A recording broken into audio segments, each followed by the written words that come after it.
subsequent time that we cut back to Jake and BMO, the cup is used to represent something from the episode. We later see Jake retrieving the cup and it's fully intact, mirroring the exact same way how Finn returns in this episode with no lasting impact from his pillow life. Then, when Finn and Quilton talk about the door to leave the pillow world, Finn says, Quilton, I need to find that door.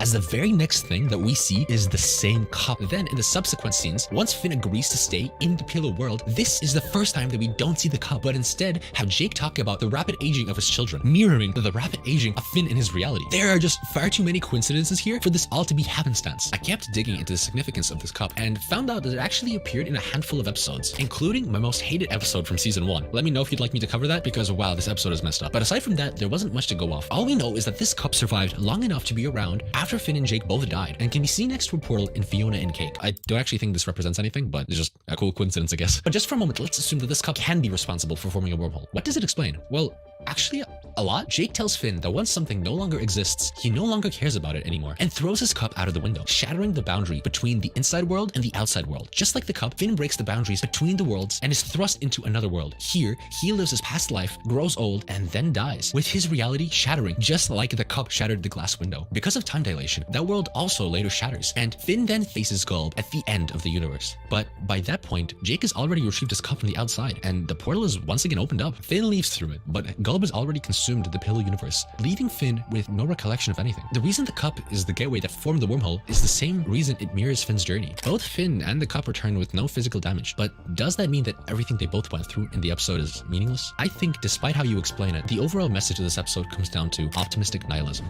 The idea that life has no meaning, yet that brings upon hope in creating your own meaning. Finn was stuck in a rut at the start of this episode, so he created meaning in a world that he quite literally will never remember. This episode was about living in the moment and accepting that it's okay to find hope, even in situations